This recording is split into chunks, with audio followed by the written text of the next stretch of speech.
नमस्कार, आदाब, सत श्री अकाल, गुड मॉर्निंग मेरे प्यारे दोस्तों। आ गया है आपका होस्ट एंड दोस्त अंकित अवस्थी लेकर के ताजा तरीन सवाल जो कि बने हैं कल रात तक की सुर्खियों से। स्वागत है मेरे साथियों का आज के इस खास सेशन में, रियल न्यूज एंड एनालिसिस, जहां देश और दुनिया की उन तमाम खबरों का आज विश्लेषण करेंगे जिन्हें जानना आप लोगों के लिए बेहद महत्वपूर्ण है। तो आइए आज के सेशन की शुरुआत करते हैं और जानना शुरू करते हैं क्या कुछ खास है। शुरुआत में हमेशा की तरह आज का मोटिवेशन है कि positive mental attitude is the right mental attitude in all circumstances. Success attracts more success while failure attracts Mohr failure. साथियों, यह बहुत ही प्रायोगिक रूप से आजमाई हुई बात है। इसके बारे में मैं इसलिए चर्चा करना चाहता हूं क्योंकि बहुत बार ऐसा होगा कि आपको खुद पर थोड़ा सा डाउट हो रहा होगा, निराशा सी हो रही होगी, और अब जितने निराश होते हैं सारी कायनात आपको निराश करने के ऑप्शन देने लगती है कि यार देखो, हाँ, आपके दिमाग में एक बार बस ये ख्याल आ जाए कि यार हम बहुत बुरे हैं। हाँ यार, बहुत बुरे हो यार, बताओ यार, तुमने उसके साथ ऐसा किया, तुमने उसके साथ ऐसा किया, है ना। घर वालों की बात नहीं मानते हैं, दोस्तों की बात नहीं मानते हैं, पढ़ने में भी अच्छे नहीं हैं, गुरुजी कहते हैं वो नहीं मानते हैं। एक एक चीज़ ऐसी ऐसी आने लगी। कल कहे थे कि 5 बजे जगेंगे, जग नहीं पाए। परसों सोचे थे कि दौड़ने जाएंगे, दौड़ नहीं पाए। उस दिन सोचे थे कि 4 किलोमीटर बिना रुके दौड़ेंगे, दौड़ नहीं पाए। 1000 आपको अचानक धड़ धड़ धड़ धड़ धड़ धड़ धड़ आपकी ऐसी ऐसी कमियां याद आने लग जाएंगी जिससे आप सेल्फ डाउट में चले जाएंगे, और वो जो आपका सेल्फ डाउट है ना, वो आपके दिन की एनर्जी को खत्म कर देगा। वहीं दूसरी ओर अगर आप सकारात्मक हैं, सकारात्मक किसी भी एक चीज़ को लेकर के हैं, आपके मन में अपने आप को लेकर के एक भाव है कि नहीं भाई, अपन कर सकते हैं बस। अब वो कैसे आया? वो हो सकता है कि आपने आज सोचा था कि मैं सुबह 5 बजे जगूंगा, आप 5 बजे ही जग गए। आपने सोचा था कि मैं 4 बजे जगूंगा, जग कर घूमने जाऊंगा, 4 किलोमीटर घूम के आऊंगा, 5 किलोमीटर दौड़ के आऊंगा, जो भी है आपने वही कर लिया। बस वो एटीट्यूड आप में अचानक आपको याद दिला रहा है। अब आपको आपकी उपलब्धियां याद आने लग रही हैं कि हाँ यार देखो, मैंने उस दिन उसकी मदद की थी, मेरे को फलाने सिंह ने शाबाशी दी थी, गुरुजी ने कहा था यार बढ़िया लड़के, तो तुम बढ़िया हो यार, हैं। इस प्रकार से सारी चीज़ें आपको अचानक याद आपके बारे में सकारात्मक आने लगेंगी। इसीलिए प्रयास कीजिए कि आप सकारात्मक माइंडसेट के साथ रहें। अदरवाइज निराशाओं के इस संसार में उपलब्धियां तो जिंदगी में बहुत कम होती हैं भाई, और किसी की भी जिंदगी में बहुत कम उपलब्धियां होती हैं। आप पढ़ रहे हैं, मैं पढ़ा रहा हूं, हम दोनों की लाइफ में कोई खास अंतर नहीं है, दोनों ही विद्यार्थी हैं, और दोनों की लाइफ में कोई बहुत बड़ी उपलब्धियों का दौर नहीं है। तो ऐसी स्थिति में उपलब्धियों को लेकर के हम केवल ये सोचें कि साहब कोई खास दिन आएगा तभी मैं खुश रहूंगा, अदरवाइज तो मैं निराशा में जीऊंगा, तो जिंदगी भाई सन्नाटे में गुजरेगी। एटीट्यूड पॉजिटिव रखिए, जिंदगी में हर लम्हे में खुशी ढूंढिए, आपको हर चीज सकारात्मक रूप से आपकी तरफ आती हुई दिखाई देगी। ठीक है, तो चलिए इसी मानसिकता के साथ आज के सेशन की शुरुआत करते हैं। आज के सेशन में बढ़ते हैं आगे की तरफ। साथियों, आज खबर है दुनिया भर में हो रहे चुनावों में एक ऐसे चुनाव की जिसने रिजल्ट के बाद में हिंसा का सामना किया है। इंटरेस्टिंग बात देखिए, मैं अक्सर ये सोचता हूं कि दुनिया वाले भारत को देख करके मजाक बनाते हैं, कहते हैं अजी साहब पिछड़ी हुई दुनिया है, थर्ड वर्ल्ड है, ये पता नहीं कौन से जमाने के लोग हैं। हमारा देश 7 चरणों में दुनिया की 140 करोड़ आबादी जो अपने साथ लेकर चल रहा है, लगभग 70 करोड़ मतदाताओं के साथ दुनिया का सबसे बड़ा इलेक्शन बिना किसी व्यवधान के कराने में कंप्लीट होता है। और तो और जब रिजल्ट आता है तो सब खुश होते हैं, सत्ता पक्ष खुश होता है, विपक्ष खुश होता है, चुनाव आयोग खुश होता है, सब लोग खुश होते हैं। और हमारे यहाँ आसान रूप से, मतलब बहुत ही प्यार से सभी सांसद शपथ लेते हैं, शपथ का कार्यक्रम होता है, राष्ट्रपति अभिभाषण होता है, सरकार चलने शुरू हो जाती है। दुनिया को वाकई में डेमोक्रेसी का जो लेसन है ना, वो भारत से सीखना चाहिए। मैं ये बात क्यों कह रहा हूं, आपको याद है बाइडेन जब चुनाव में, मतलब ट्रंप लास्ट टाइम जब हारे थे चुनाव 2020 के अराउंड की जब बात कर रहे हैं हम, ट्रंप जब चुनाव हारे थे तो ट्रंप के समर्थकों ने अमेरिका के कैपिटल हिल पर हिंसा कर दी थी, याद आ गया।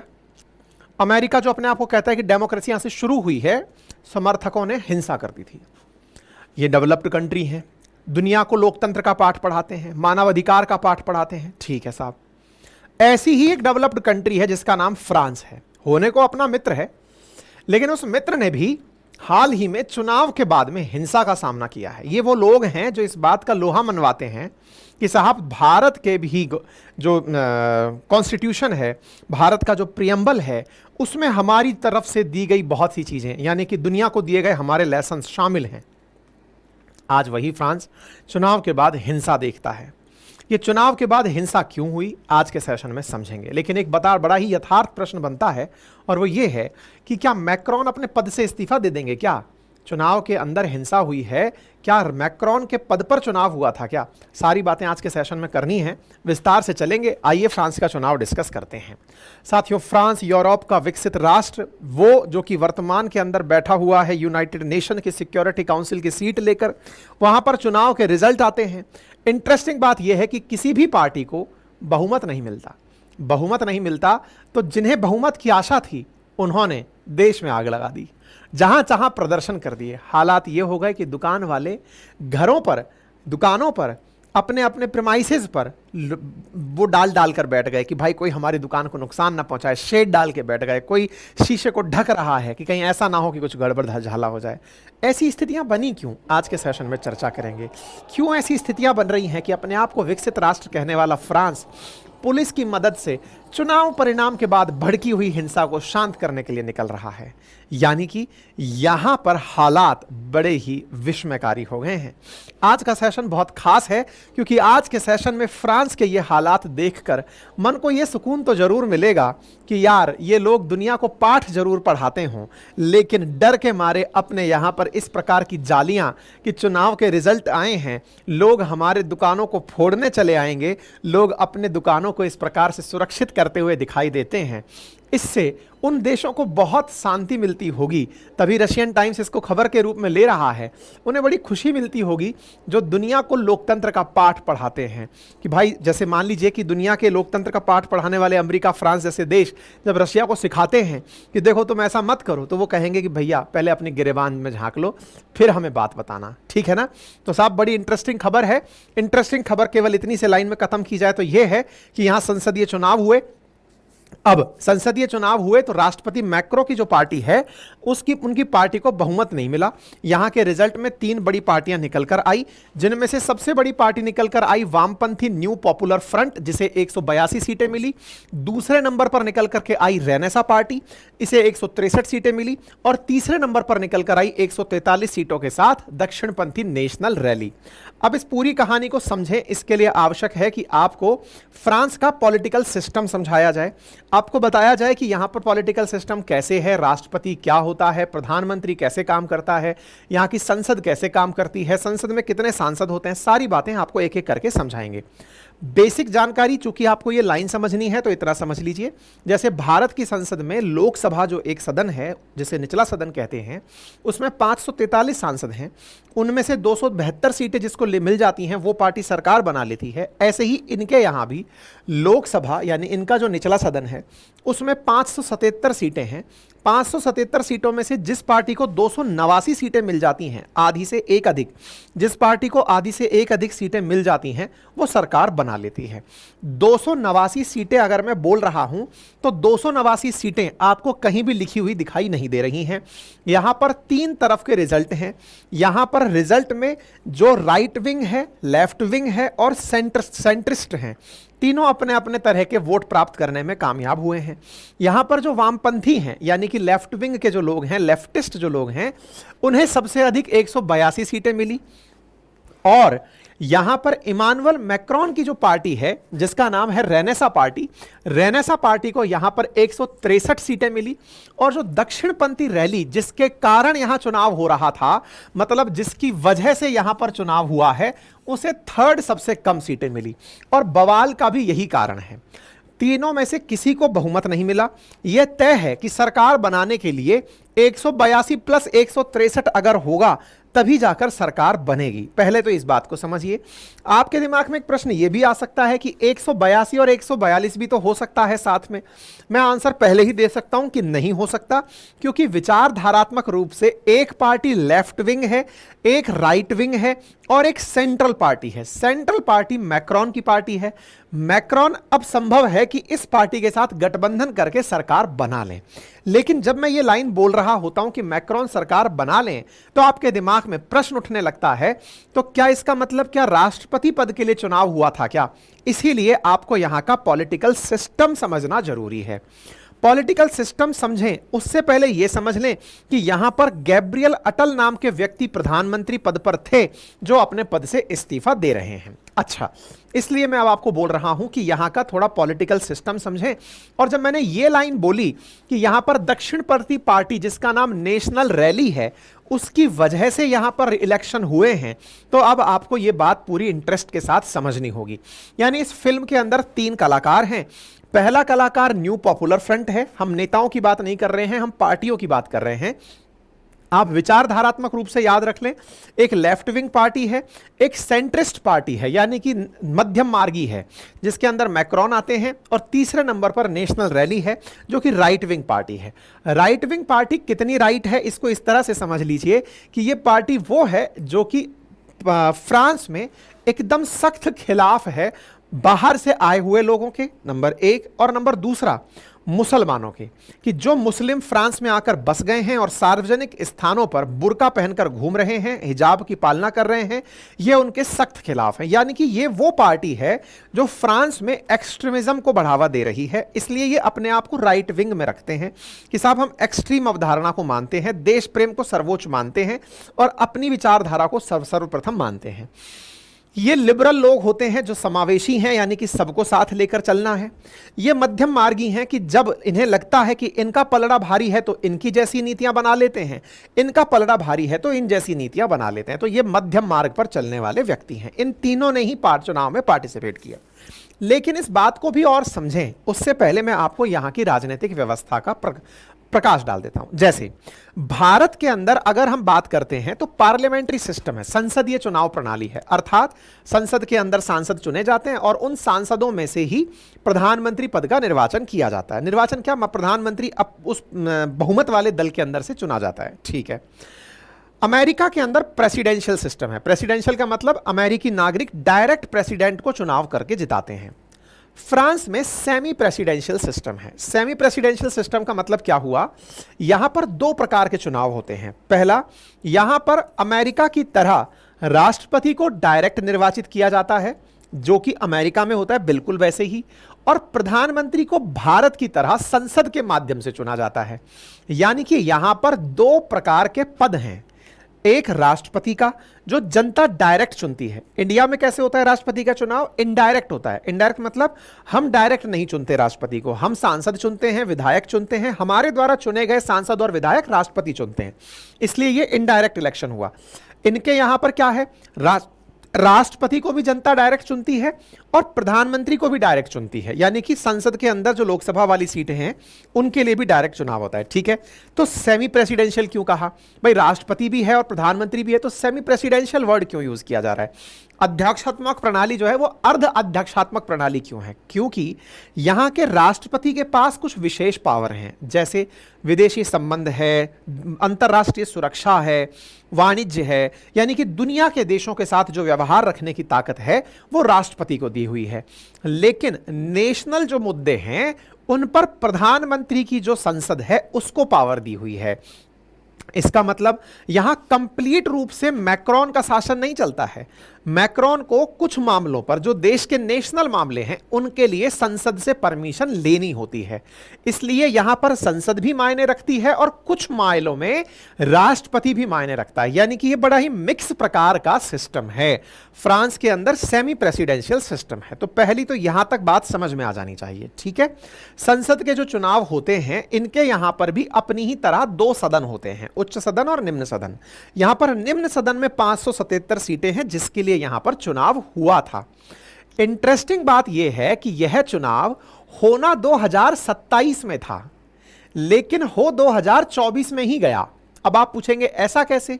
इनके राष्ट्रपति के पास यह पावर होती है कि वो इनके यहां के इस निचले सदन को कभी भी भंग कर सकता है। तो मैक्रोन ने अपनी उसी ताकत का उपयोग करते हुए निचले सदन को भंग कर दिया। यानी कि इनके यहां पर जो 577 सीटें हैं जिनका 2027 में चुनाव होना था, 2022 में ही जहां पर पहले चुनाव होकर चुका है, 2 साल के भीतर दोबारा चुनाव इन्होंने अपनी संसद का करा दिया। अब आपके दिमाग में एक प्रश्न बनेगा, मैक्रोन ने अपने यहां की संसद का दोबारा चुनाव क्यों करवाया। इसके लिए आपके आज के सेशन को थोड़ा और आगे बढ़ने दीजिए। फिलहाल के लिए आप अपने दिमाग में 2-3 बातें अब तक समझ चुके होंगे कि मैक्रोन के पद को कुछ नहीं हो रहा है क्योंकि जनता ने उन्हें डायरेक्ट डायरेक्ट चुना था वो अपने कार्यकाल को पूरा करेंगे, नंबर एक। नंबर दूसरा, यहां का जो संसद का चुनाव है, संसद में भी निचले सदन की 577 सीटों के लिए चुनाव 2027 में होना था, लेकिन 2024 में ही करा लिया गया है। 2024 में क्यों कराया गया थोड़ी देर में पता चलेगा, लेकिन 2024 में भी जो चुनाव हुआ है वो 2 चरणों में हुआ है। 2 चरणों से मतलब अपनी तरह नहीं कि 7 चरणों में चुनाव हुआ है अलग अलग सीटों पे, नहीं, सभी सीटों पे पहले एक बार 30 जून को चुनाव हुआ और दूसरी बार 7 जुलाई को चुनाव हुआ। यानी कि यहां पर चुनाव भी सभी लोग 2 बार देने आए हैं। पहले 30 जून को चुनाव दे गए, वोट दे गए। अब आप पूछेंगे ऐसा क्यों होता है?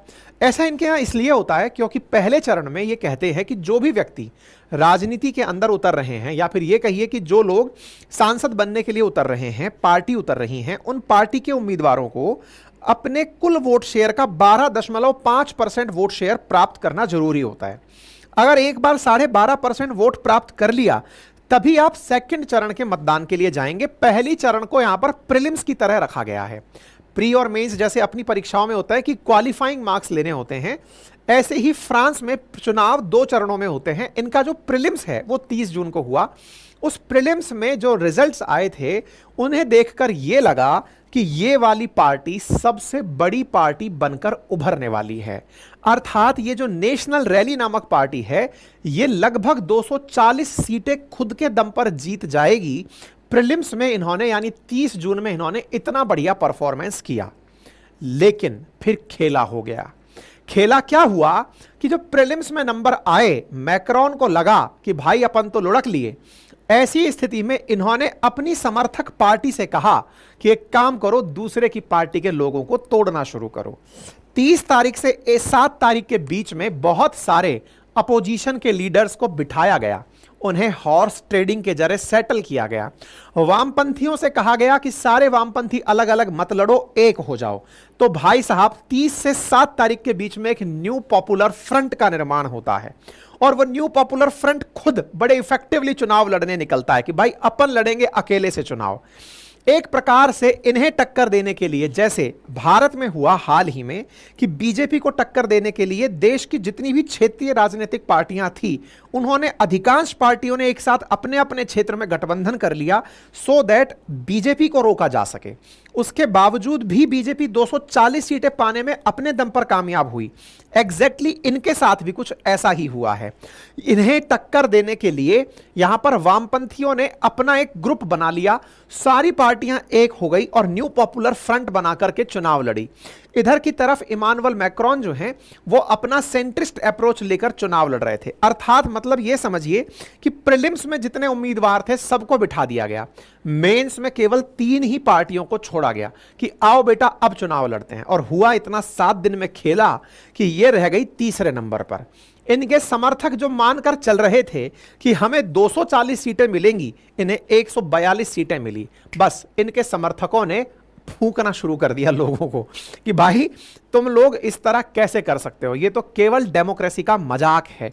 7 दिन के अंदर सब लोगों ने मामला इधर से उधर कर दिया, ये पूरी तरह गलत है। इनके समर्थकों ने पूरी तरह से मामला रच दिया है। उम्मीद है कि अब आप लोगों को यह कहानी अच्छे से समझ में आ गई होगी क्या कहानी है। तो इलेक्शन इन फ्रांस क्या है ये मैंने आपको बता दिया।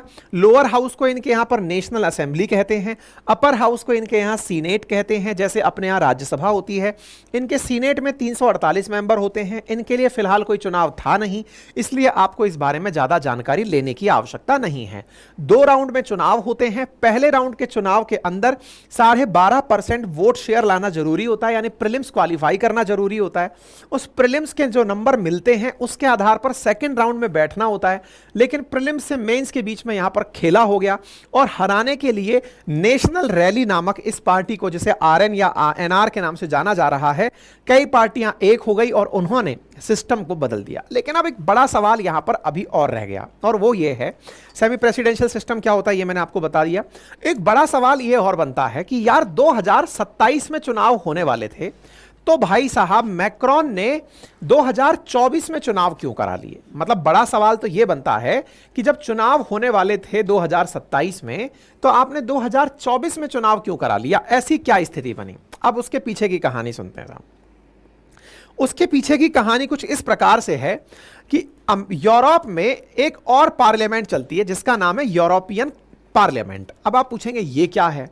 अच्छा देखो, आप लोग ये तो जानते हैं कि यूरोपियन देश आपस में मिलकर एक यूरोपियन यूनियन नाम का संगठन बना के चल रहे हैं, ईयू जिसे आप कहते हैं। ये यूरोपियन यूनियन नाम का जो संगठन है ना, इस यूरोपियन यूनियन संगठन ने अपनी एक और पार्लियामेंट बना रखी है।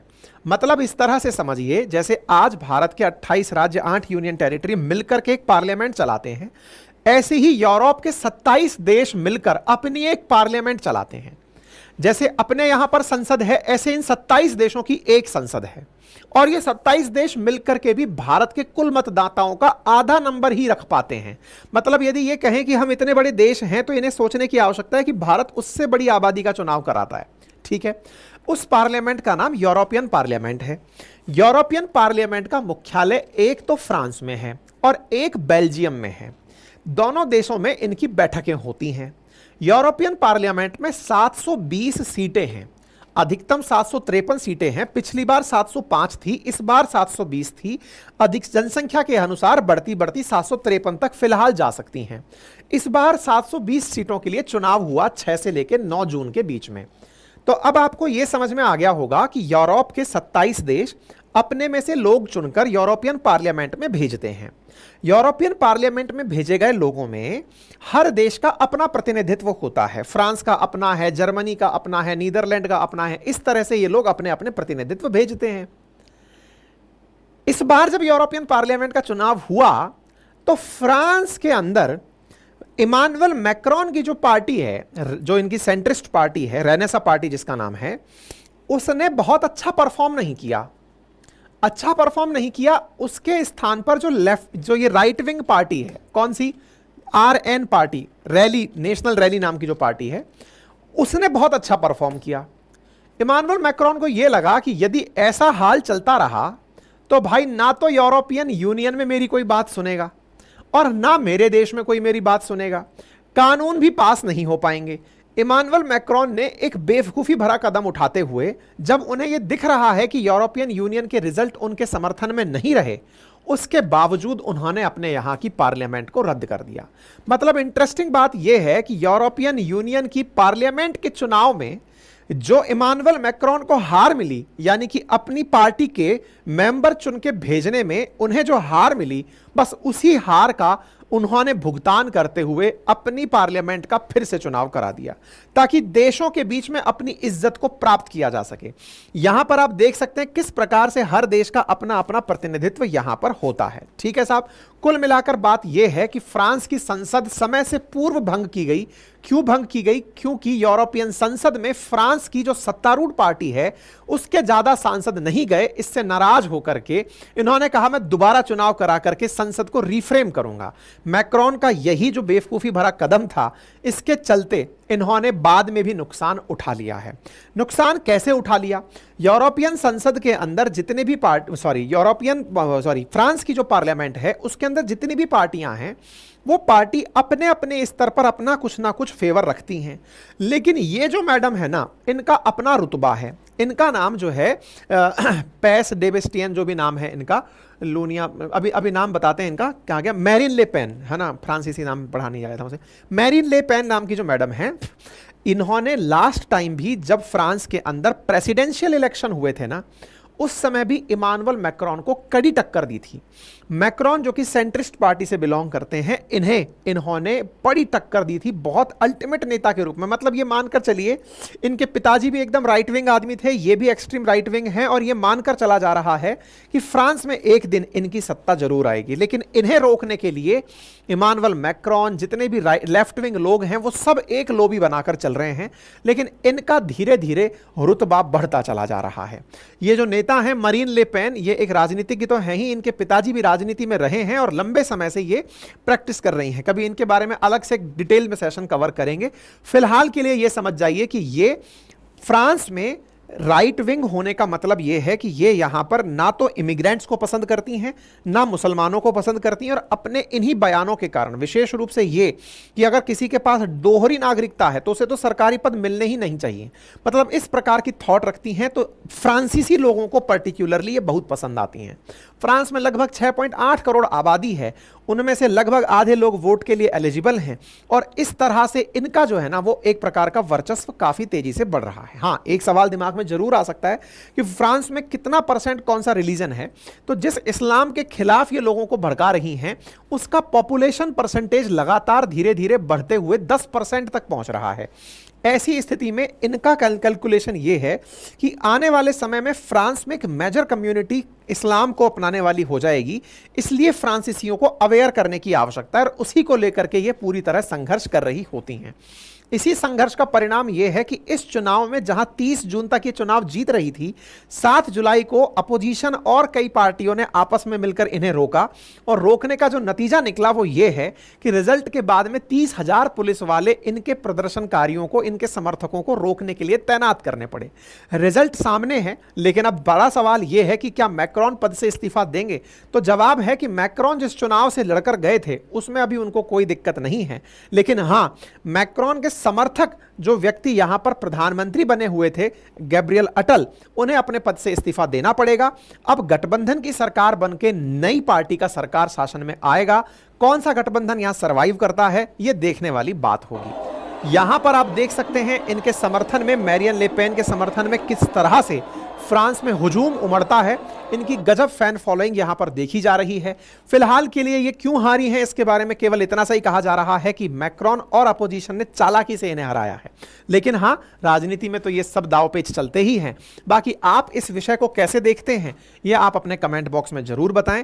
बाकी अपने देश की राज व्यवस्था को अगर डिटेल में समझना हो, भारत की अर्थव्यवस्था को, भारत की ज्योग्राफी और वर्ल्ड की ज्योग्राफी को और अर्थशास्त्र को समझना हो, तो हमारे द्वारा आपके लिए एक बेहतरीन रिकॉर्डेड बैच उपलब्ध है अपने एप्लीकेशन पर, जिसका नाम अपनी पाठशाला है।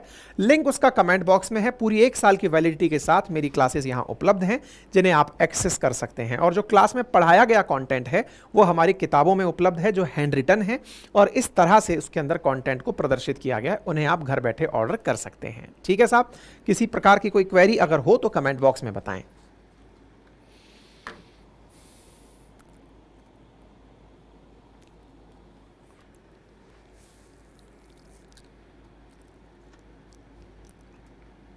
एक बालक पूछ रहे हैं, सर आपकी क्लास कल क्यों नहीं हुई? कल भी नहीं हुई, परसों भी नहीं। परसों था मुझे फीवर और कल था मुझे कोई बहुत ही ज़रूरी काम से बाहर जाना, तो 2 काम बैक टू बैक आ गए थे, इसलिए केवल अंकित इंस्पायर इंडिया वो भी रात को आकर के मैंने सेशन लिया था, अदरवाइज वो भी नहीं हो पा रहा था।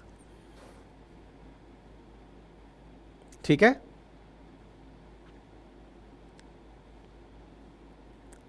संजना पूछ रही हैं कि सर इन सब को पढ़ने का हमें क्या फ़ायदा, क्या ये एग्ज़ाम में आएगा?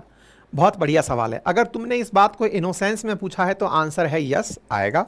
कैसे आएगा, अब ये जान लेना तुम्हारे लिए ज़रूरी है। पहला तरीका जान लो। आपको यहाँ से 2 बातें पता चलती हैं। Number 1, semi presidential form of government क्या होती है, टाइप ऑफ गवर्नमेंट्स क्या होते हैं। जब हम डिस्कस कर रहे थे भारत का पार्लियामेंट्री सिस्टम, अमेरिका का प्रेसिडेंशियल सिस्टम और फ्रांस का सेमी प्रेसिडेंशियल, फ्रांस का सेमी प्रेसिडेंशियल भारत से कैसे भिन्न है, भारत में इन दिनों एक बहस छिड़ी हुई है और वो ये है कि क्या भारत को भी अध्यक्षात्मक चुनाव प्रणाली की तरफ चले जाना चाहिए। तो ऐसी स्थिति में एक ऑल्टरनेट बनता है, दैट इज सेमी प्रेसिडेंशियल। तो क्या ऐसी स्थिति में भारत को, जब तक आप समझोगे नहीं कि दुनिया में क्या चल रहा है, आप इस बात को नहीं समझ पाएंगे। तो ये पॉलिटिका, जब आप इंडियन पॉलिटी में संसदीय व्यवस्था पढ़ते हैं तो आपको ये पार्ट पढ़ना पड़ता है कि what is semi presidential government, number 1। Number दूसरा मेंस का एक बहुत ही प्यारा सवाल बनता है और वो ये है कि वर्तमान समय पर अगर आप नोटिस करें तो दुनिया में विचारधारा की लड़ाई चल रही है। विचारधारात्मक लड़ाई में लेफ्ट वर्सेस राइट की लड़ाई चल रही है। राइट विंग का बढ़ता प्रभाव कई देशों के अंदर आगजनी को बढ़ावा दे रहा है। क्या ये कथन सत्य है? ये सवाल को अगर मैं इस लाइन के साथ लिखकर छोड़ दूं और आपसे जवाब मांगूं तो आपको अपने उदाहरण में ये बातें मेंशन करने योग्य होती हैं। नंबर 3, थर्ड पॉइंट जो निकल कर आता है वो है अंतर्राष्ट्रीय संबंधों में इन विषयों के बारे में आपकी क्या राय है। विशेष रूप से तब क्योंकि फ्रांस भारत का मित्र है और फ्रांस की, जैसे आप लोगों ने अगर नोटिस किया हो तो भारत की समर्थक पार्टी मानी जाती थी ब्रिटेन के अंदर labour party, sorry conservative party, वो पार्टी हारती है। मतलब एक प्रकार से कहा जाता है राइट विंग प्रकार की पार्टी हारती है और लेबर पार्टी वहां जीतती है। तो दुनिया भर में जहां जहां इलेक्शंस हो रहे हैं उन इलेक्शंस के जो परिणाम हैं वो विचारधारा को बढ़ावा देने के लिए अपने आप में एक मैसेज की तरह काम करते हैं। दुनिया की जियोपॉलिटिक्स को समझना देश के विकास के लिए और अंतर्राष्ट्रीय रिलेशंस के लिए बहुत जरूरी होता है। हाँ, अगर आप कोई वनडे एग्जाम दे रही हैं तो बस आपके लिए इतना ही पर्याप्त है कि आप इतना जान लें यहाँ का राष्ट्रपति कौन है और नया प्रधानमंत्री कौन बनेगा, बाकी आपके काम का फिर ये नहीं है, है ना। ये कंटेंट काम का उन्हीं विद्यार्थियों के लिए है जो कुछ अच्छे एग्जाम्स को टारगेट करके चल रहे हैं, जिन्हें ऐसे राइटिंग करनी है, जिन्हें मेंस के पेपर लिखने हैं, जिन्हें किसी इंटरव्यू में बैठना है, उनके लिए। अदरवाइज तो केवल आपके लिए ये एक खबर है। ठीक है बेटा। अभी आपकी तबीयत कैसी है बेटा? तबीयत अभी ठीक है। ये अभी क्या है, रिसेंटली बहुत सारी बारिश हुई है ना इधर उधर, तो थोड़ा मौसम गड़बड़ाया है और उसमें तबीयत बिगड़ती है। ठीक है, चलें आगे बढ़े। आइए, एक बालक पूछ रहा है क्या भारत के अंदर लोकसभा चुनाव टाइम से पहले हो सकता है? आंसर है जी हाँ, भारत में लोकसभा टाइम से पहले हो सकता है। प्रधानमंत्री अगर अपनी तरफ से इस्तीफा सौंप दे राष्ट्रपति को जाकर के कि लीजिए अब हम सरकार चलाने के इच्छुक नहीं हैं, तो ये काम इजीली हो सकता है। ठीक है, आगे बढ़े।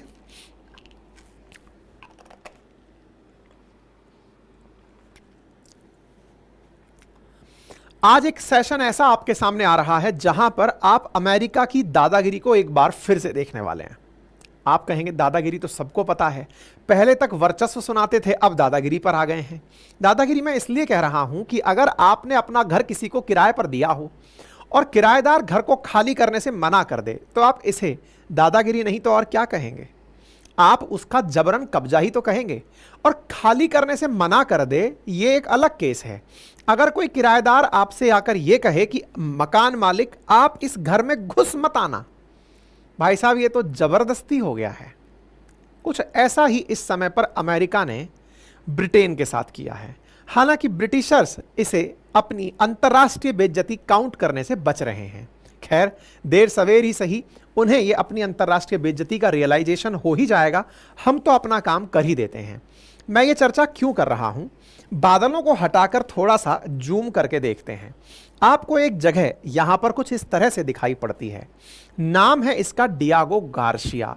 डियागो गार्सिया चागोस आर्कियोपेलाजी के अंदर एक आइलैंड है जो कि अटॉल है, यानी कि ऐसा आइलैंड जो कि कोरल्स की वजह से बना हुआ आइलैंड है। यहां पर कुछ आपको गहराई में दिखाई दे रहा है। आज की चर्चा इसी के ऊपर है। क्यों है? क्योंकि यूएस ने ब्रिटिश कोर्ट को रोक दिया है कि आप डियागो गार्सिया पर कोई फैसला नहीं सुनाएंगे। आप सोचिए कि आज अपने देश की संसद को अमेरिका यह कह दे, अपने देश की न्यायपालिका को अमेरिका यह कह दे स्टॉप, इस विषय पर आप फैसला नहीं सुनाएंगे। घनघोर बेइज्जती फील नहीं होगी क्या? हैं? आज हम ही अपनी न्यायपालिका के न्याय के कारण देश में लोकतंत्र का अनुभव कर रहे हैं। अब ऐसी स्थिति में किसी देश की कोर्ट को कोई दूसरा देश कह दे रुकिए, सब्र करिए, बतियाएंगे, फिर बात करिएगा। अब ये खबर तो बड़ी इंटरेस्टिंग बनती है। अब इसके लिए आपको मामला जानना पड़ेगा। मामले से पहले आप में से बहुतों को तो यही नहीं पता है कि डियागो गार्सिया कहाँ है।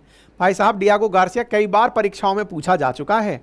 स्टेट पीसीएस राजस्थान के एग्जाम में भी पूछा जा चुका है, कई जगह पर डियागो गार्सिया पूछा जा चुका है। तो पहले विस्तार पूर्वक चर्चा डियागो गार्सिया की करते हैं, फिर मामला समझेंगे कि क्या कारण है कि अमेरिका ने यूके को कह दिया है कि अपने कोर्ट के अंदर इसकी हियरिंग रोकिए। ये कैसी दादागिरी है, आज के सेशन में इसे समझना है। ठीक है साहब, चलिए तो डियागो गार्सिया का दर्शन कराते हैं। आप अर्थ को देख रहे हैं, अर्थ का गोला घूमे और डियागो गार्सिया को खोजे तो कुछ इस प्रकार से आपको इंडियन ओशियन में डला हुआ एक आइलैंड का स्थान दिखाई पड़ता है। इंडियन ओशियन में डली हुई यह जो जगह आपको दिखाई दे रही है, यह कभी ब्रिटिशर्स की हुआ करती थी। लेट मी करेक्ट, ब्रिटिशर्स से पहले ये मॉरिशस वालों की हुआ करती थी। चलिए उससे भी थोड़ा पीछे चलते हैं। उससे पहले ये फ्रांस वालों की हुआ करती थी। अच्छा, उससे भी थोड़ा पहले चलते हैं। उससे पहले ये नीदरलैंड वालों की हुआ करती थी। अजी सर, क्या स्थान है, थोड़ा बताइए, क्या कहानी है, क्यों इसकी चर्चा हो रही है, सारी बातें बताते हैं। फिलहाल के लिए आपको ये तो समझ में आ ही गया है कि मेडागास्कर के थोड़े ही नज़दीक स्थित है मॉरिशस, और मॉरिशस के बिल्कुल कुछ ही किलोमीटर दूर स्थित एक आइलैंड आइलैंड है जिसका नाम है डियागो गार्सिया।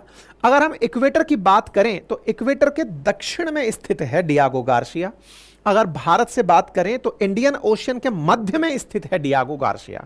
डियागो गार्सिया को अब एक स्टैटिक मैप पर समझ लेते हैं, जरा ध्यान से देखिएगा मेरे प्यारे साथियों। अफ्रीकी कॉन्टिनेंट, उसमें है मेडागास्कर, दुनिया का बड़ा आइलैंड।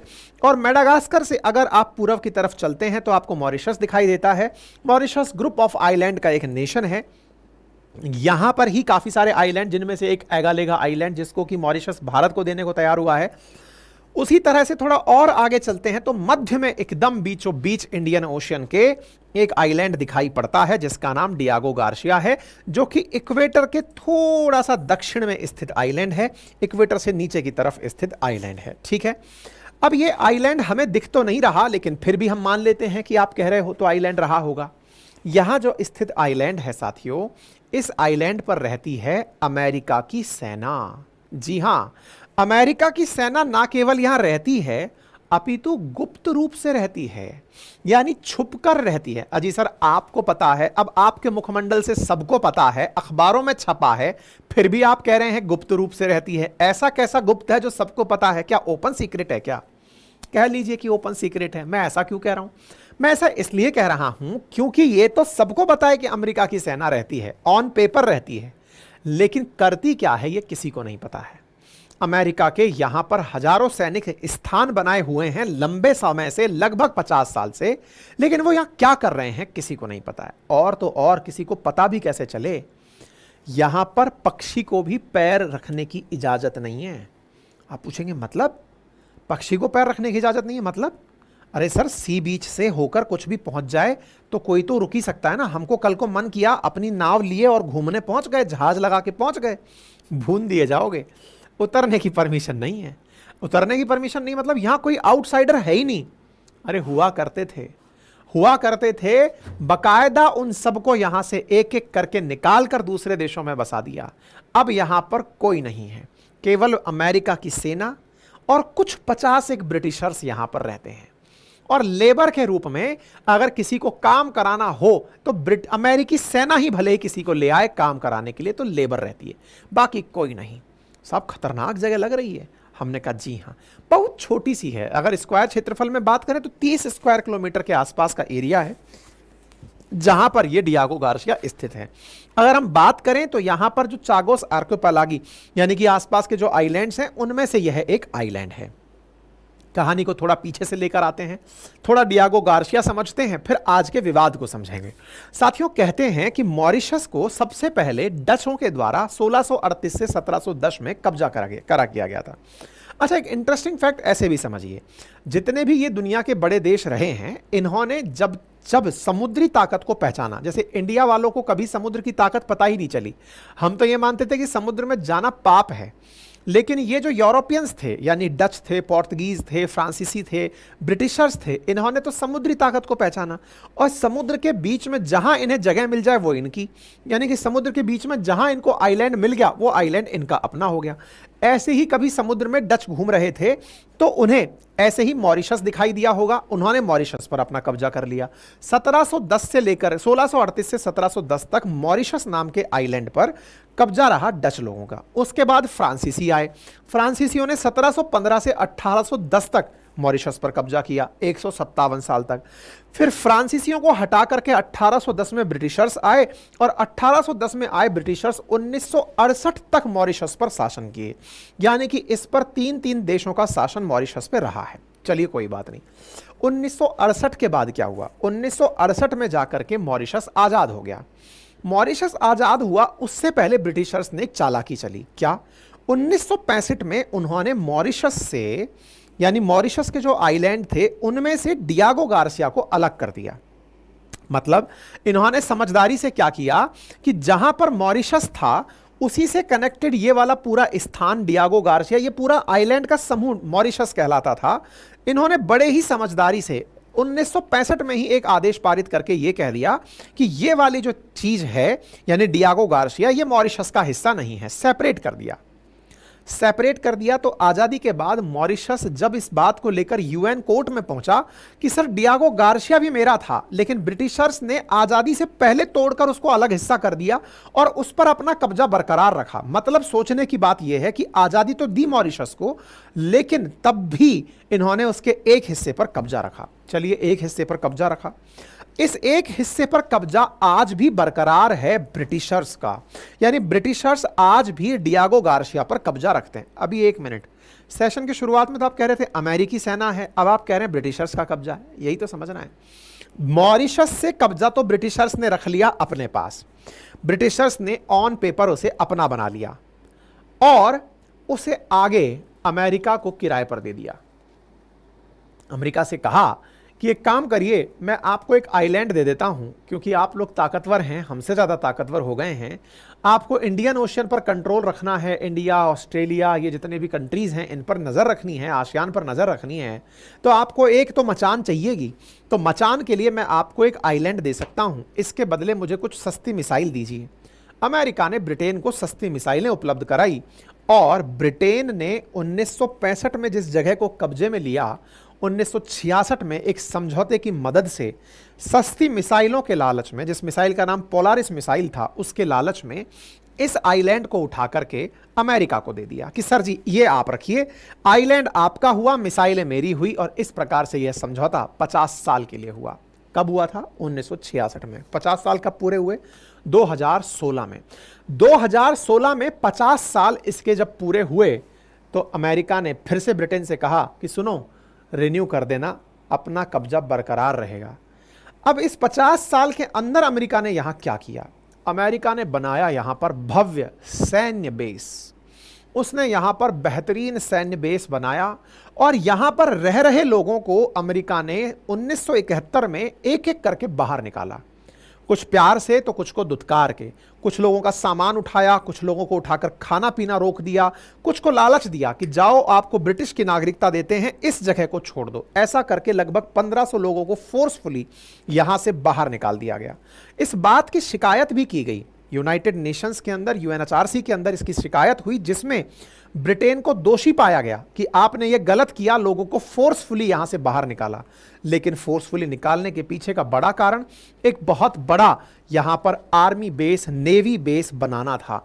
नेवल को उतारने के लिए यहां पर ये जो बना हुआ हेलीपैड आप देख रहे हैं, इसकी बनाने की असली कारण क्या थी?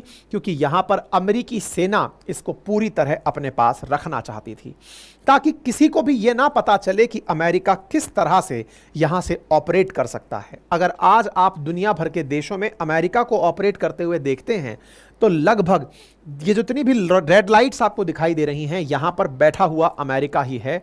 लाखों की तादाद में लगभग 80 से अधिक देशों में अमेरिका अपने बेसिस बनाकर बैठा है। उनमें से एक डियागो गार्सिया है। अमेरिका ऐसे ही सुपर पावर नहीं कहलाता है। इस डियागो गार्सिया में बैठा हुआ अमेरिका 2016 में इसे रिन्यू करा लेता है कि भाई इसको रिन्यू कर दो, और यहां पर अपने सेलर्स को लगातार भेजता रहता है, नेवी के जहाजों को लगातार यहां पर भेजता रहता है। इस बीच में 2012 में यहां पर फैसला यूरोपियन कोर्ट का भी आया, ह्यूमन राइट्स का, और कहा कि ब्रिटेन वालों, आपने जो चागोस आइलैंड से निकालकर या फिर डियागो गार्सिया से निकालकर लोगों को बाहर भेजा, वो सही नहीं था। इसी तरह से संयुक्त राष्ट्र के अंतर्राष्ट्रीय न्यायालय ने भी कहा कि चागोस द्वीप समूह को अपना नियंत्रण पूरी तरह समाप्त करके इसे वापस मॉरिशस को दे देना चाहिए। आप सोचिए, इंटरनेशनल कोर्ट ऑफ जस्टिस तक का यह मानना है कि 1965 में जो चालाकी से ब्रिटेन ने इस पर कब्जा कर लिया था वो गलत था, इसे वापस मॉरिशस को दे देना चाहिए। यानी ऑन पेपर तो आईसीजे का ऑर्डर आ रखा है कि यह स्थान मॉरिशस का है, यहां पर रह रही जो जनता है उन्हें फोर्सफुली निकालना गलत था, लेकिन किसी ने किसी की नहीं सुनी। अपने यहां कहावत है ना, जिसकी लाठी उसकी भैंस, और अमेरिका में तो लाठी सबसे बड़ी चलती है।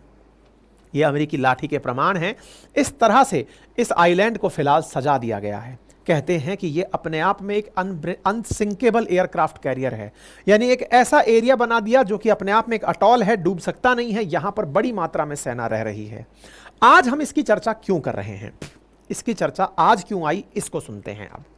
अब आपको यह तो पता चल गया कि 1965-66 से लेकर 2016 तक पहले कब्जा रहा, 16 में फिर रिन्यू हो गया अमेरिका का कब्जा।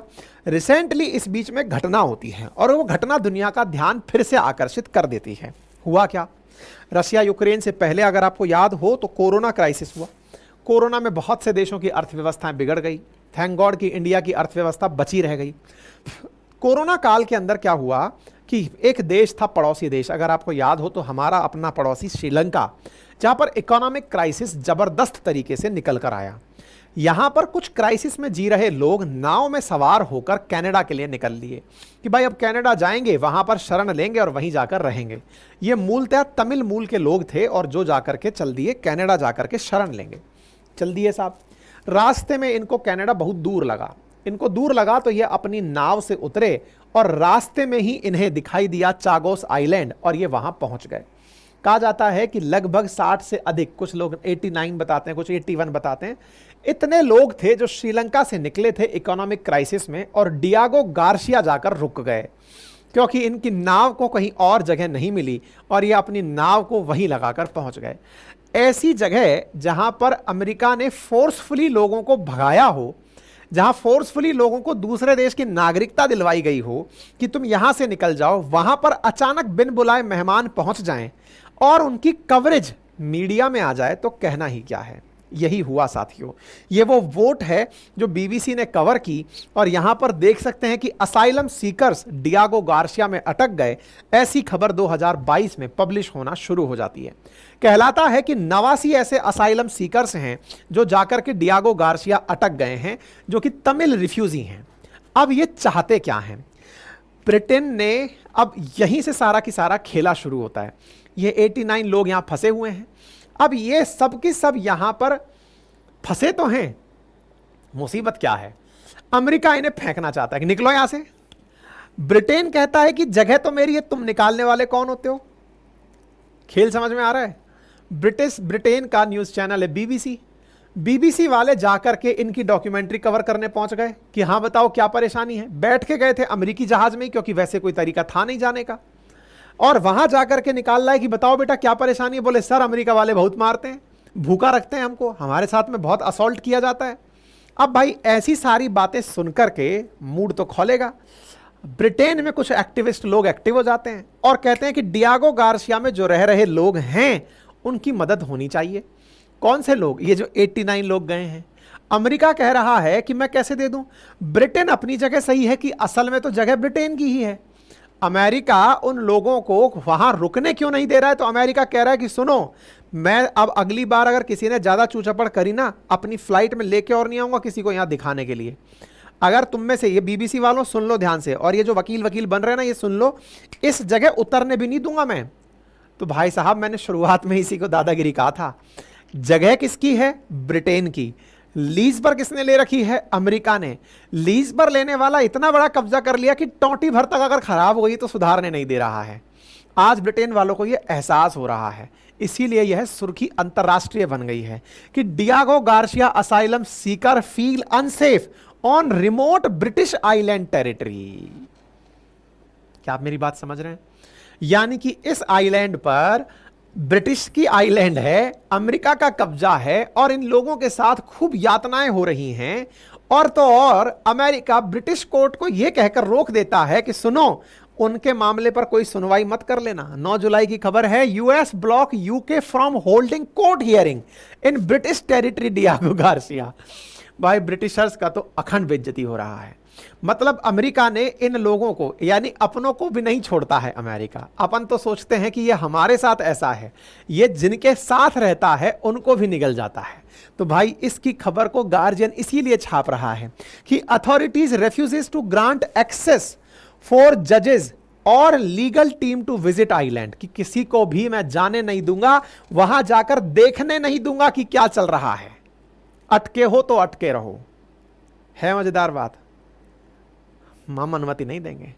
अमेरिका कह रहा है कि हां अनुमति दूंगा, लेकिन इस स्थिति पर दूंगा कि पहले मुझे यह सिक्योर कर दिया जाए कि मेरे उस नुकसान, मेरे जो व्यवस्थाएं मैंने वहां बना रखी हैं उसको कोई नुकसान नहीं होगा।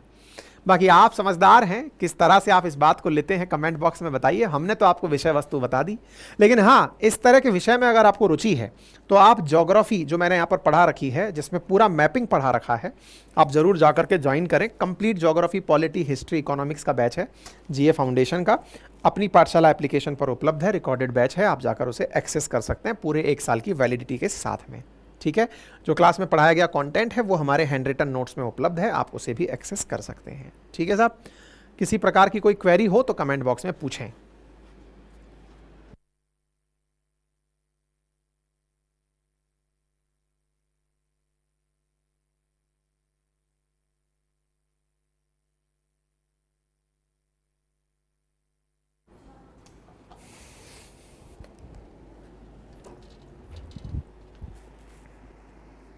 बताइए।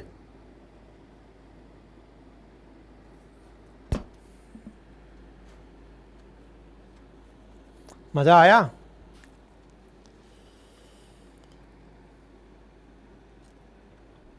अमेरिका सच में शातिर है? टेनेंट्स बिकम्स ऑनर, हाँ यही हुआ है, किराएदार कब्जा करके बैठ गया।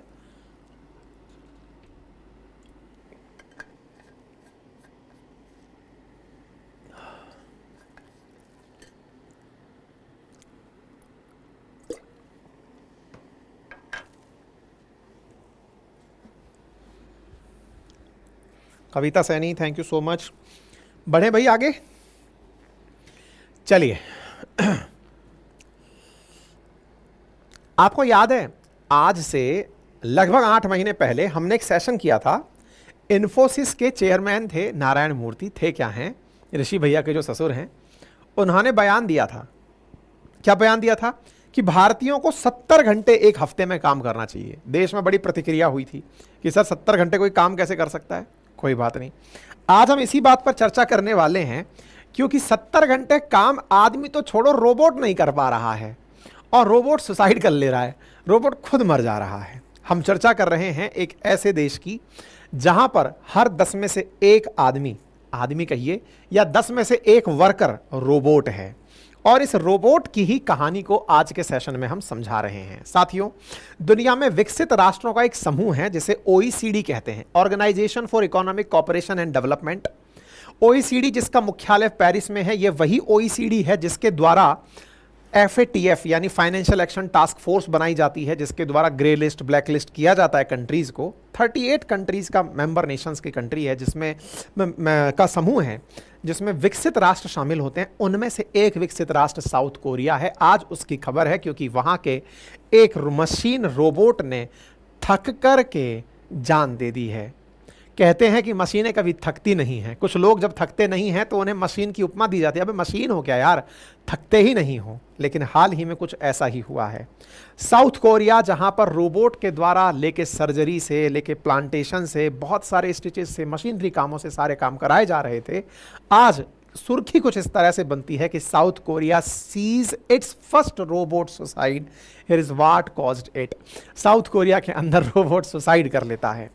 यह खबर बेहद जानने योग्य तब हो जाती है जहां एक और हम चर्चा कर रहे हैं मशीन की आत्महत्या की, जो कि पता नहीं है, नहीं है, मशीनी खराबी है, जो भी है। लेकिन इसके साथ साथ एक बहुत बड़ा पॉइंट यहां पर रेज ये होता है कि वर्क प्रेशर कितना उचित है और कितना वर्क प्रेशर विकसित राष्ट्रों में दिया जा रहा है। साउथ कोरिया के क्या हालात हैं और उस हालात को देखकर हम अपने आप को कहां पाते हैं। खबर बिल्कुल इसी प्रकार से है कि first time in recorded history robot commit suicide in South Korea as it was made to do a lot of work. क्या है कहानी, विस्तार से समझते हैं। असल में साथियों, कहानी निकलकर आती है कि दक्षिण कोरिया के अंदर एक रोबोट को, जो कि एडमिनिस्ट्रेटिव ऑफिसर के काम पर काम कर रहा था, उसने अपने आप को 6.5 फुट ऊंची सीढ़ियों से नीचे गिरा दिया। और 6.5 फुट ऊंची सीढ़ियों से नीचे गिराकर कुछ इस तरह से धड़ाम हुआ पाया। कहा गया कि ये जो रोबोट है, गिरने से पहले बहुत तेजी से अपने अपने जगह पर गोल गोल गोल गोल घूमने लगा, और घूम करके फ्रस्ट्रेट होकर के जाकर सीढ़ियों से नीचे कूद पड़ा। हो सकता है शॉर्ट सर्किट हो गया हो सकता है कुछ और हो गया हो, लेकिन कंपनी वालों ने भाई साहब फुटेज खाने के लिए इसको सुसाइड नाम दे दिया, क्योंकि हर आदमी इसकी चर्चा तो करेगा। कम से कम ये तो समझेगा कि हाँ देखो, साउथ कोरिया में इतने रोबोट चलते हैं, कौन सी कंपनी है, क्या कुछ है, सब बातें लोग चर्चा में लेकर आएंगे। बिल्कुल कुछ ऐसा ही यहाँ पर हुआ है। साथियों, हुआ क्या है तो मैं आपको यहाँ पर पड़ा हुआ रोबोट दिखा रहा हूँ। लेकिन उससे पहले मैं आपको लिफ्ट के बगल में खड़ा हुआ रोबोट दिखा रहा हूं।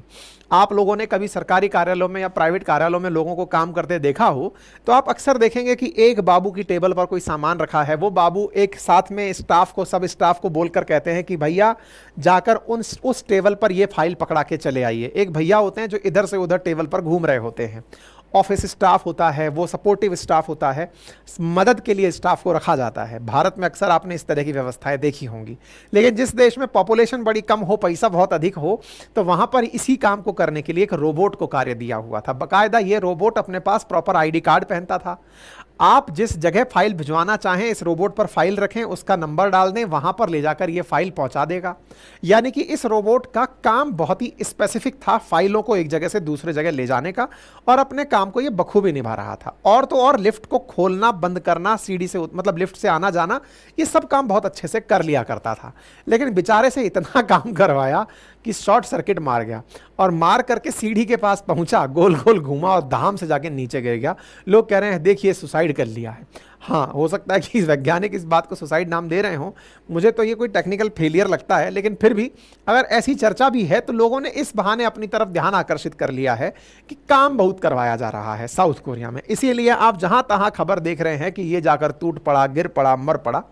बेयर रोबोटिक्स नाम का कोई अमेरिकी कंपनी है, उसका बनाया हुआ यह रोबोट था, जो कि साउथ कोरिया के अंदर काम कर रहा था।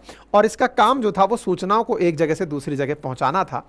ऐसी चीजें कहा जा रहा है कि ये अपने आप को, रोबोट को बोझ तले ना देख करके ऐसा कर पाया। ठीक है, दक्षिण कोरिया में 7 गुना ज्यादा रोबोट वर्कर्स हैं बाकी दुनिया से। यानी 10 में से अगर एक वर्कर यहां पर रोबोट है तो अपने आप में यह बड़ा सवाल है कि दुनिया में कितने रोबोट हैं। तो दुनिया के औसत से 7 गुना ज्यादा रोबोट दक्षिण कोरिया में यूज किए जाते हैं। दक्षिण कोरिया कहाँ है मैप पर अगर आप देखें तो चाइना के उत्तर में, येलो सी को पार करके जापान के पश्चिम में, चाइना के पूर्व में और जापान के पश्चिम में स्थित देश साउथ कोरिया है। यहाँ की जो पॉपुलेशन के आंकड़े हैं वो लगभग 5 करोड़ के आसपास है। लेकिन यहाँ की पॉपुलेशन लगातार गिर रही है। विकसित राष्ट्र होने के नाम पर टोटल फर्टिलिटी रेट कम होते होते यहाँ की पॉपुलेशन में लगातार गिरावट देखी जा रही है, क्योंकि यहाँ पर वर्किंग क्लास लगातार बढ़ रहा है, वर्क प्रेशर बढ़ रहा है, और ऐसी स्थिति में जनसंख्या वृद्धि रुकी हुई है। ऐसी स्थिति में साउथ कोरिया के अंदर लोगों को अगर मान लीजिए बच्चा अगर पैदा करना है तो उन्हें $75,000 तक का इंसेंटिव दिया जाता है कि आप काम छोड़िए और जाकर के अपना बेबी प्लान कीजिए। लेकिन फिर भी लोग वर्क फोर्स में इतने बिजी हैं कि वो अपने आप को समय ना देते हुए काम के लिए चले जा रहे हैं। इसी के चलते यहां पर वर्कर्स में रोबोट की फौज को भर्ती किया गया, क्योंकि इंसान तो अब बचेगा नहीं। ऐसी स्थिति में यहां पर काम का प्रेशर इतना बढ़ता है कि 69 पर वीक के औसत से यहां पर लोग पर हफ्ते काम कर रहे हैं। हालांकि वर्तमान में 52 घंटे ही यहां पर अधिकृत टाइम है लोगों के काम करने का, लेकिन कहा गया है कि कुछ कंपनियों ने हाल ही में अपने यहां पर वर्किंग आवर्स 69 पहुंचा दिए हैं। इसके चलते यहां पर बहुत सारे लोग स्ट्राइक पर चले गए। सैमसंग जो कि यहाँ का बड़ा ब्रांड है, वहाँ के कर्मचारियों ने प्रोटेस्ट दर्ज कराते हुए काम से छुट्टी ले ली कि नहीं साहब हम नहीं आ पाएंगे। अमेरिका समेत दुनिया के जो विकसित राष्ट्र हैं उनमें साउथ कोरिया उन देशों में शुमार है जो कि वर्क करने पर पैसा बहुत बढ़िया देता है, लेकिन उसके बावजूद भी यहाँ पर प्रोडक्टिविटी अच्छी नहीं आ रही है।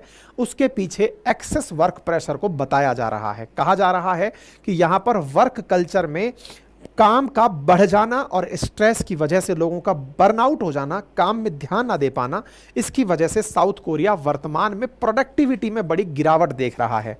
इसी वजह से यहां पर कंपनीज जो हैं वो रोबोट को काम करने के लिए ले रही हैं। लेकिन अब बड़ा सवाल ये निकल कर आता है कि साउथ कोरिया जैसा देश जो कि विकसित राष्ट्र है, हर तरह की चीज़ों को जानता है, समझता है, परखता है, ऐसी स्थिति में मशीनें तक अगर काम के चलते सुसाइड कर रही हैं तो ये होने के लिए चाहे एक फ्रेजल वर्ब की तरह से यूज किया गया वाक्य हो कि देखो कितना काम है कि मशीन तक गिर जा रही हैं, लेकिन ये मेरी नज़र में अगर देखा जाए तो ये उन वर्कर्स के द्वारा फैलाया गया एक मैसेज भी हो सकता है। भाई मशीन गिरी सो गिरी, लेकिन लोगों के बीच में एक चर्चा इस बात की छेड़ने का तरीका भी हो सकता है कि देखो साउथ कोरिया में लोगों से कितना काम कराया जा रहा है। जब लोग इस तरह से काम करके थक चुके हैं, मशीनों का क्या हाल होगा। इस तरह से इसको एग्जरेट करने के लिए लिया जा रहा है। लेकिन कुल मिलाकर बात इतना है कि अल्टीमेटली दुनिया में एक जो नई बहस छिड़ी हुई है कि एक हफ्ते में 70 घंटे काम करना चाहिए, उस बहस को इस तरह की घटनाएं काफ़ी ज़्यादा चुनौती देती हैं, क्योंकि विकसित राष्ट्र के लोग नहीं चाहते कि लोग इतने घंटे काम करें, क्योंकि उनकी प्रोडक्टिविटी में गिरावट आती है। ठीक है, तो उम्मीद है कि आपको इस बहाने काफ़ी सारी बातें समझ में आ गई होंगी। बाकी इस विषय पर आपकी क्या राय है ज़रूर कमेंट बॉक्स के अंदर रखिएगा। हाँ जी,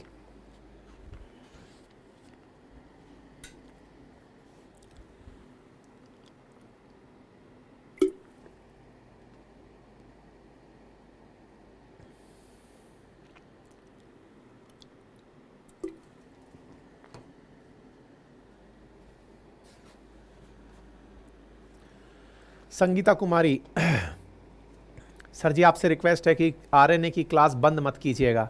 बेटा सर भी इंसान है ना, बस कभी कभार सर के अंदर की भी परेशानियों को समझ लो। मैं रोबोट नहीं हूँ, और रोबोट नहीं हूँ इस स्थिति में कभी मेरी भी तबीयत खराब हो सकती है ना। और मतलब अगर मेरे पास भी जीवन में कुछ व्यस्तताएं आ सकती हैं, ऐसा कुछ अगर हो सकता है तो कभी कभार क्लास मतलब ना ले पाऊँ, तो उसके लिए आप मुझे माफ़ करके चलें।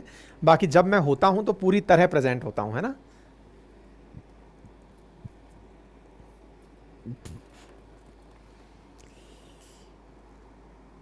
एक आतंकवादी लिख रहा है, आप बहुत ज़्यादा पानी क्यों पीते हैं। बेटा कभी आप भी नॉन स्टॉप 60 मिनट तक बोल के देखिएगा, गला सूख जाएगा, है ना। सूखने के बाद में गले को तर करने के लिए पानी पीना होता है।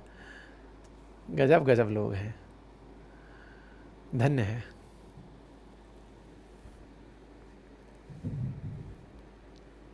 और कोई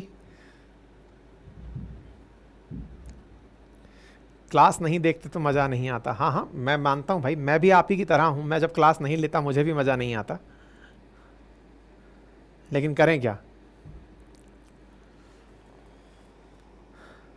हाँ बिल्कुल, आरएनए कंटिन्यू रहेगा, मैं इसकी मना नहीं कर रहा। मेरी खुद की जीवन का एक महत्वपूर्ण हिस्सा बन चुका है भाई,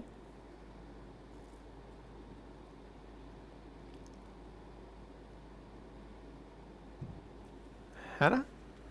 चलें आगे बढ़े।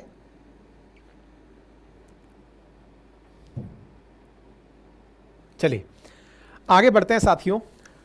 एनवायरनमेंट से रिलेटेड न्यूज़ है, बायोस्फीयर रिजर्व से रिलेटेड न्यूज़ है।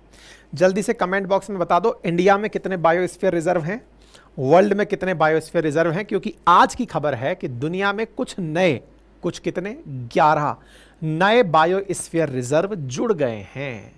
कौन जोड़ दिया है? यूनेस्को जोड़ दिया है। यूनेस्को ने हाल ही में 11 नए बायोस्फीयर रिजर्व लिस्ट में ऐड किए हैं।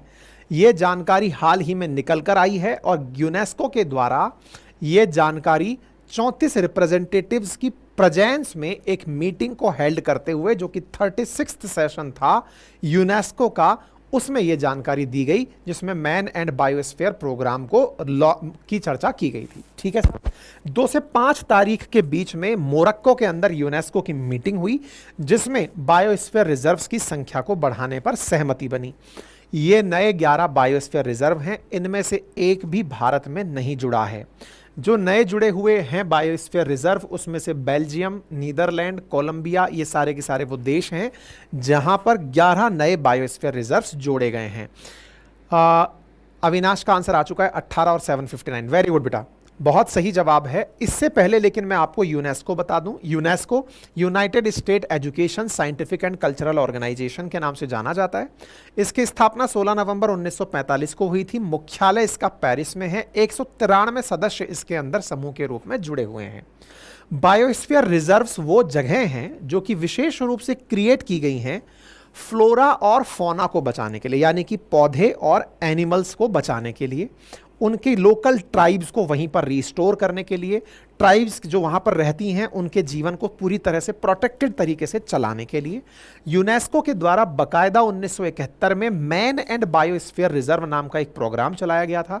क्योंकि बहुत सारी ऐसी प्रोटेक्टेड जगह हैं जहाँ पर ट्राइबल्स रहते हैं उनके रहते रहते उस जगह को संरक्षित कैसे किया जाए, इसके लिए एक मैन एंड बायोस्फीयर प्रोग्राम चलाया गया था, जिसमें मोस्ट टिपिकल लैंड और सी इकोसिस्टम को रिकॉग्नाइज किया गया, जिसमें लिविंग और वर्किंग हार्मनी नेचर, मतलब कि वहां पर किस तरह से रहकर कार्य किया जा सकता है, हार्मनी को कैसे बढ़ाया जा सकता है, इन सब चीजों को ध्यान में रख करके कार्य किया गया था। आज यूनेस्को के द्वारा 759 डेजिग्नेटेड बायोस्फीयर रिजर्व हैं, जो कि दुनिया के 136 देशों में हैं।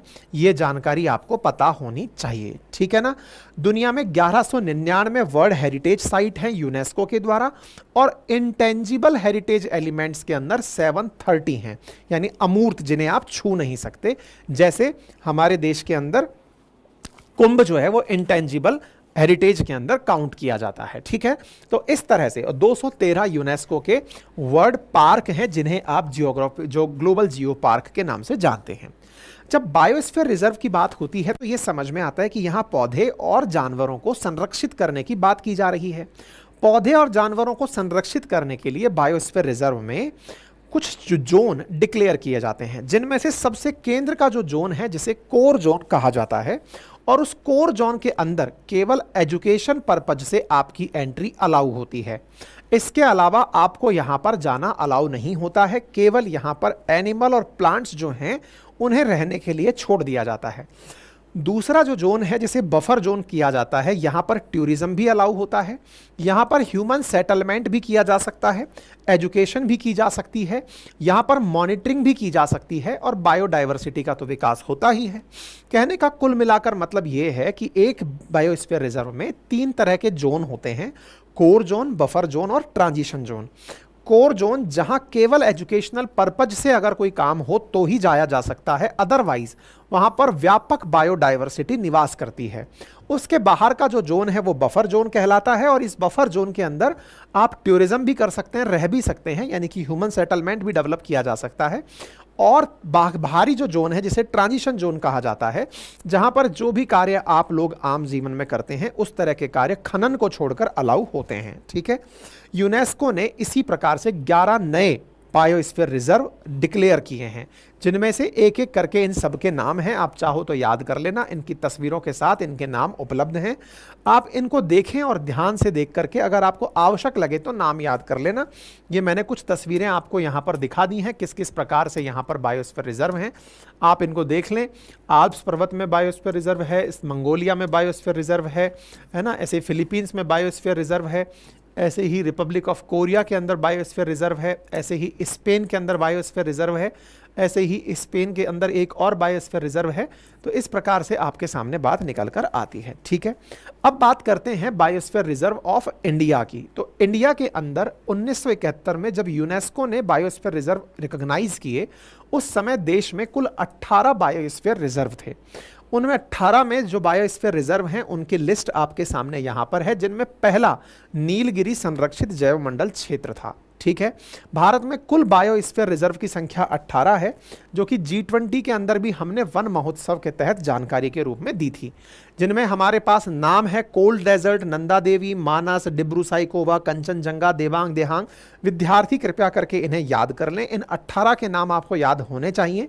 परीक्षाओं में पूछ लिया जाता है इनमें से कौन सा बायोस्फीयर रिजर्व नहीं है, ठीक है।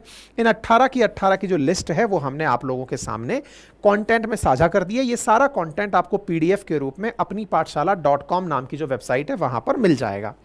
इन 18 में से 12 बायोस्फीयर रिजर्व ऐसे हैं जो यूनेस्को के man and biosphere reserve programme के अंदर शामिल हैं, यानी कि एक प्रकार से वो प्रोग्राम जहां पर इंसान के साथ में बायोस्फीयर, उसकी प्लानिंग की गई हो यूनेस्को के अंदर। तो ये 12 वो रिजर्व हैं जिनको आप यहां पर देख सकते हैं। इनमें से जो लेटेस्ट जुड़ा हुआ है उसका नाम कंचनजंगा है, जो कि 2018 के अंदर जोड़ा गया, और उसके बाद में फिर पन्ना मध्य प्रदेश लास्ट में जोड़ा गया। कुल मिलाकर 12 हैं, ठीक है साहब। ये बायोस्फीयर रिजर्व मैंने आप लोगों को यहाँ पर बता दिए। उम्मीद है कि आप लोगों को ये जानकारी प्राप्त हो गई होगी। बायोस्फीयर रिजर्व क्या होते हैं, भारत के अंदर कितने हैं, वर्ल्ड में कितने हैं, किस प्रकार से इनका डिसीजन होता है, क्या इनका महत्व होता है। ये तथ्यात्मक जानकारी है, आप इसे याद रख सकते हैं, ठीक है। बाकी कोर्सेज की जानकारी मैं आपको ऑलरेडी दे चुका हूँ, कंटेंट आपके सामने है, जो उपयुक्त लगे आप उसका लाभ ले सकते हैं। साथियों, साइंस में व्यवहार के जीवन में अभी फिलहाल जो आप मुझे सुन रहे हैं, आप में से बहुत सारे लोग मोबाइल डेटा का यूज़ कर रहे हैं और कुछ लोग अपने घर पर बैठकर वाईफाई से और कुछ लोग लेन से इंटरनेट यूज़ कर रहे हैं। लेकिन यदि आप इस मशीन को पहचान रहे हैं तो ये वाईफाई मशीन है। वाईफाई में आप इंटरनेट डेटा को अपने कमरे में उपस्थित पाते हैं जहां तक इसकी रेडिएशंस पहुंचती हैं। ये रेडिएशंस जो पहुंचती हैं वो रेडियो वेव्स होती हैं जो यहां से निकलती हैं डेटा लेकर के। लेकिन सोचिए कि रेडियो वेव्स की तरह, क्योंकि हम जब बात करते हैं इलेक्ट्रोमैग्नेटिक रेडिएशंस की, इलेक्ट्रोमैग्नेटिक वेव्स की, तो उनमें तो हमारी विजिबल लाइट भी आती है। विजिबल लाइट और रेडियो वेव्स, इन सब की अपनी अपनी फ्रिक्वेंसी है, अपनी अपनी वेवलेंथ है। अगर हम लोग एक ऐसा सिस्टम डेवलप कर लें जो इससे ज़्यादा स्ट्रांग हो, तो ऑब्वियस है कि इंटरनेट ट्रांसफ़र का भी स्पीड बढ़ जाएगा। बस समझिए कुछ ऐसा ही हाल ही में हुआ है।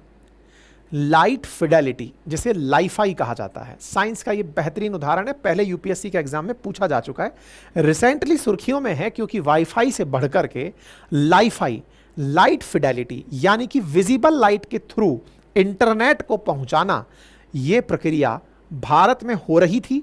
अब हाल ही में रक्षा मंत्रालय के द्वारा वेलमिनी नाम के एक स्टार्टअप को पैसा देकर के नेवी के लिए इसे डेवलप करने का काम दिया गया है।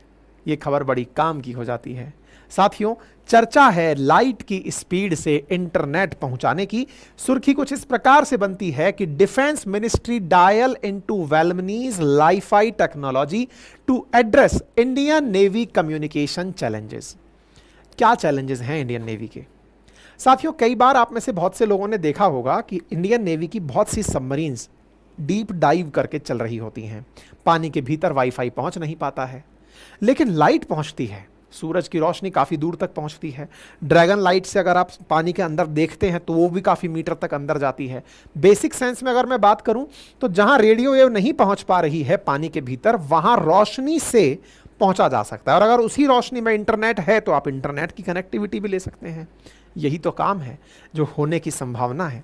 साथियों, हाल ही में वेलमनी की लाईफाई टेक्नोलॉजी, जिसको कि इंडियन नेवी की मदद के लिए भारत सरकार के द्वारा मिनिस्ट्री ऑफ डिफेंस के द्वारा परमिशन दी गई है।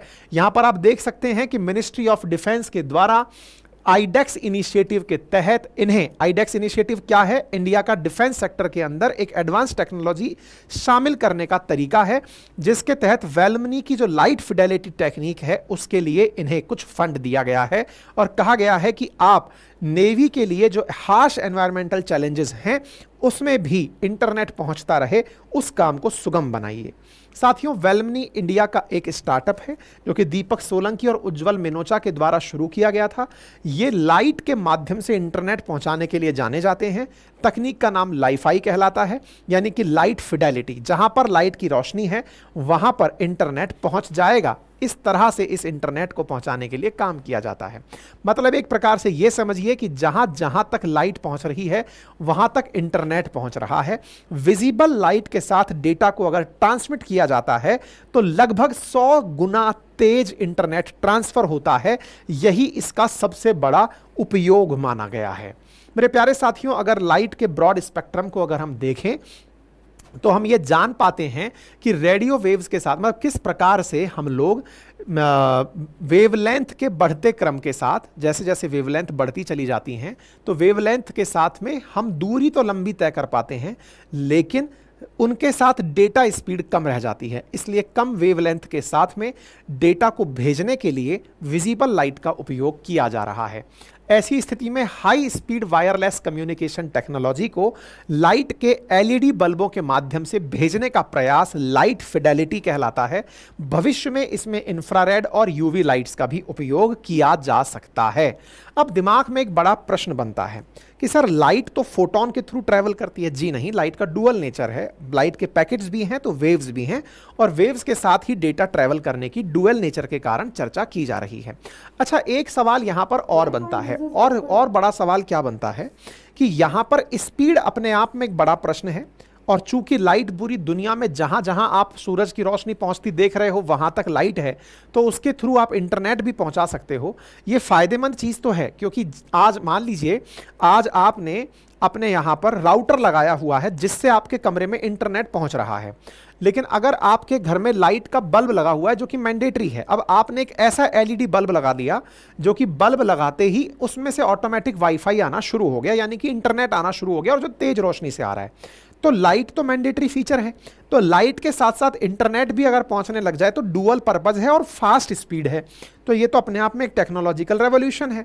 इसके साथ साथ चूंकि लाइट आपको हर जगह चाहिए, तो जैसे हम कई बार वाईफाई का राउटर कहीं लगा के बैठ जाते हैं, हर जगह इंटरनेट नहीं पहुंचता, लेकिन आपने हर जगह बल्ब लगा दिए तो हर जगह लाइट पहुंच गई, लाइट पहुंच गई तो इंटरनेट भी पहुंच गया। तो ये तो इसके फायदे हैं, और चूंकि इसके अंदर बड़ी मात्रा में इंटरनेट डेटा पहुंचाया जा सकता है तो ये बहुत फायदेमंद भी है।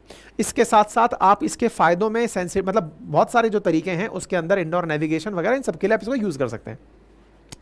दूसरा जो पॉइंट है वो क्या निकल के आता है कि साहब ये तो बेनिफिट गिना दिए कि आपने एक बार बल्ब जलाया, सबको रोशनी पहुंच गई, लेकिन रिवर्स सुनिए सर, किसी को सोने का मन कर रहा है और उसने बल्ब बंद कर दिया। अब किसी को सोने का मन कर रहा है और उसने बल्ब बंद कर दिया तो क्या होगा? बस यहीं पर आकर के लाइफाई टेक्नोलॉजी फेल मार जाती है, क्योंकि ये चलती ही लाइट से है। अब लाइट ही नहीं है तो ये चलेगी कैसे? क्योंकि रोशनी को हर कोने में जा रही है। भाई जैसे वाईफाई के केस में अपन क्या कहते हैं, राउटर के पास है, राउटर के नज़दीक है, दूर है, रोशनी तो कमरे में बराबर सी पहुंच रही है लगभग। तो ऐसी स्थिति में आप जहां तक लाइट देख रहे हो वहां तक डेटा देख रहे हो। अगर लाइट बंद कर दी, जैसे रात को सोते समय आप वाईफाई से तो मोबाइल में डेटा चला लेते हो, लेकिन लाइफाई से आप डेटा नहीं चला पाओगे, ये कुछ चैलेंजेस हैं। दूसरा, दीवार के दूसरी तरफ कई बार आप वाईफाई का डेटा तो पा जाते हो, लेकिन कमरे में अगर लाइट जल रही है और आपने गेट बंद कर रखा है, आपको बाहर डेटा मिलेगा ही नहीं, क्योंकि रोशनी नहीं जा रही है। तो यानी कि इसमें कुछ चैलेंजेस भी हैं, लेकिन अगेन वही कहा गया है कि इस चैलेंजेस को रेक्टिफाई स्पीड से किया जा सकता है कि जब इतने टाइम्स ज़्यादा डेटा मिल रहा है तो आप हर जगह कमरे में, घर में लाइट तो रखोगे ही, ऐसे एलईडी लगा दो जिससे कि इंटरनेट पहुंचता रहे। ये लॉजिक है, ठीक है साहब। इस तरह से फिलहाल के लिए अगर ये कहा जाए तो नेवी के लिए इसको भारत सरकार ने आईडेक्स उसके तहत परमिशन दिया है कि आप हमारे लिए कुछ विकसित करके दें, इसलिए ये फिलहाल सुर्खियों में चला आया है। वेलमनी जो है भारत का स्टार्टअप है जिसको ये काम दिया गया है। उम्मीद है सभी साथियों को ये जानकारी अब अच्छे से समझ में आ गई होगी। अगर जानकारी समझ में आई हो, साथियों के साथ साझा करें। चैनल पर नए हैं तो चैनल को सब्सक्राइब कर लें। फिलहाल के लिए इतना ही, अपना ख्याल रखें। बहुत बहुत धन्यवाद।